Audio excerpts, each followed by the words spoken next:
Friends, welcome to our YouTube channel. In this session, I am going to teach you about the exercise 1.4, question number 1, sum 1 to 5 of chapter number 1, real number of chapter number 10, maths subject.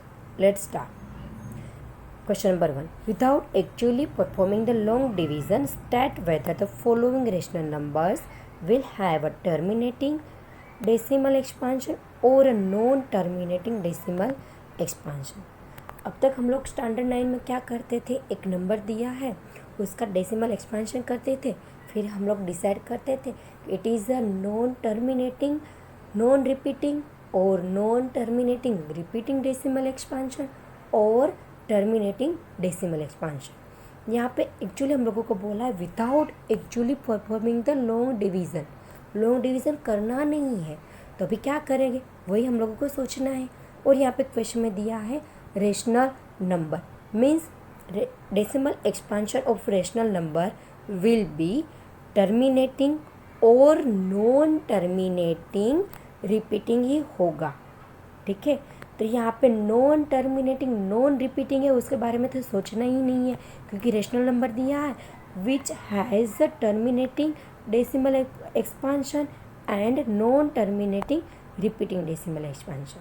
लेकिन यहाँ पे question में दिया है don't use long division method, उसके लिए एक यहाँ पे हमारे पास एक ट्रिक है और नोट है। Let's see note. If the denominator has only factors of 2 and 5 और in the form of 2 raised to m multiplied by 5 raised to n then it has a terminating decimal expansion।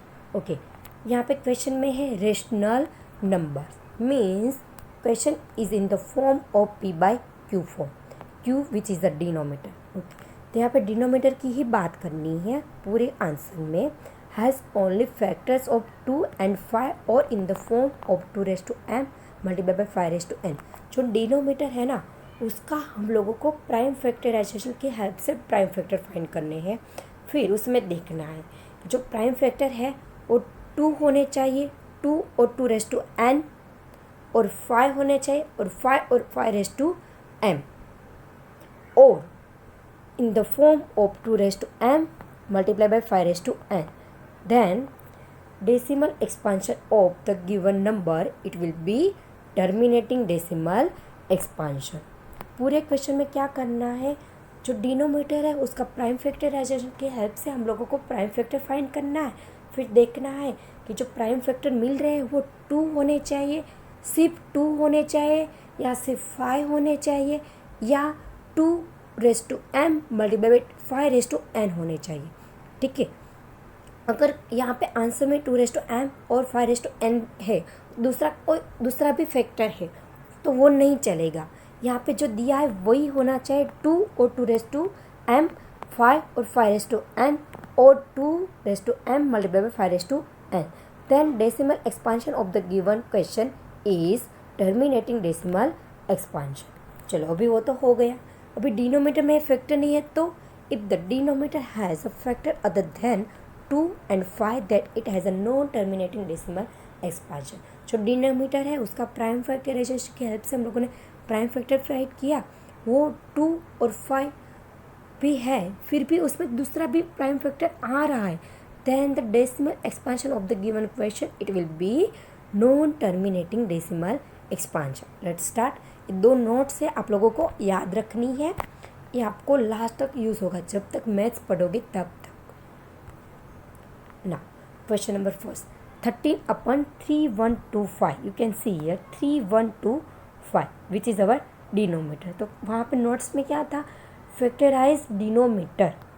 ठीक है, with the help of prime factorisation की help से हम लोग denominator उसको prime factor निकालेंगे। Factorising the denominator we get 3125। You can see here there is a 5 means this number is divided by 5 which is divisibility test of 5।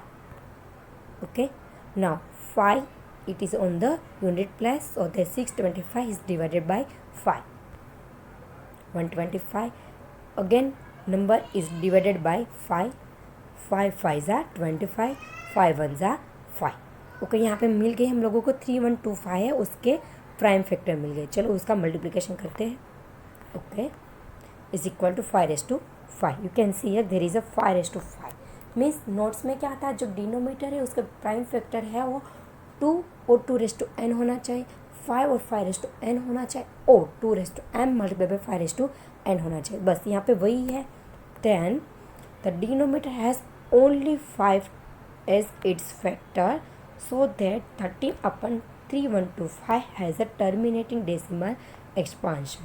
ये जो यहाँ पे नोट्स है वो आपको कभी भी यूज़ होगी, कॉम्पिटिटिव एग्ज़ाम हो, गवर्नमेंट एग्ज़ाम हो, उसमें यूज़ होगी। इसलिए आप लोग अपनी अलग से बुक बना के उसमें नोट्स लिख देना।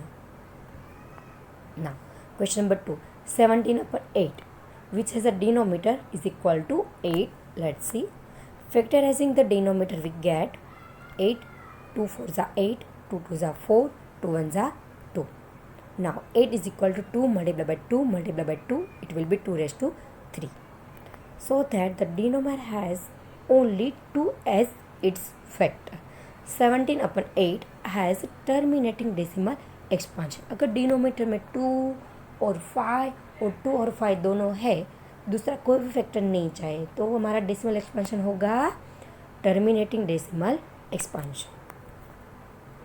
Now third, 64/455. Factorizing the denominator we get 455. You can see here in the denominator place there is a 5, it a unit place, so that this number is divided by 5. Okay, 91. 7 multiplied by 13, it will be 91. 13 ones are 30. Okay, हमारा answer हुआ। Now 455 is equal to 5 multiplied by 7 multiplied by 30. You can see here, यहाँ पे 5 तो है, वो कुछ problem नहीं, लेकिन 7 और 13 भी है। ठीक है, तो इसका डेसिमल एक्सपांशन टर्मिनेटिंग नहीं होगा, नॉन टर्मिनेटिंग रिपीटिंग होगा। Let's see, since the denominator is not in the form of 2 raised to m multiplied by 5 raised to n, thus 64/455 has non-terminating decimal expansion. Now 4, 15/1600. You can see here there is a denominator 16000. Factorizing the denominator we get 1600 divided by 2, again divided by 2, again divided by 2, again 2 multiplied by 100, it will be 200, again divided by 2. Now 25 is divided by 5, 5 ones are 5. Now 2 comes 6 times and 5 comes 2 times, so that 1600 is equal to 2 raised to 6 multiplied by 5 raised to 2. You can see here, यहाँ पे 2 भी है, 5 भी है, और दूसरा कोई भी फैक्टर नहीं है, so the decimal expansion is terminating decimal expansion. Since the denominator is in the form of 2 raised to m multiplied by 5 raised to n, thus 15/1600 has a terminating decimal expansion. Now you can see here, find number 29/343. यहाँ पे 343 है, वो हमारा denominator है, उसका हम लोगों को प्राइम फैक्टराइजेशन की हेल्प से प्राइम फैक्टर निकालना है। Factorising the denominator we get 343, 7 multiplied by 49, 7 ones are 7. Okay, now 343 is equal to 7 multiplied by 7 multiplied by 7 is equal to 7 raised to 3. यहाँ पे 2 भी नहीं दिखाई दे रहा, 5 भी नहीं दिखा रहा है। Then the decimal expansion of the given question, it will be non-terminating repeating. Since the denominator is not in the form of 2 raised to m multiplied by 5 raised to n, thus 29/343 has non-terminating decimal expansion. Now my topic is over. Thanks for watching. Please share this video to your friends, your colleagues and your relatives.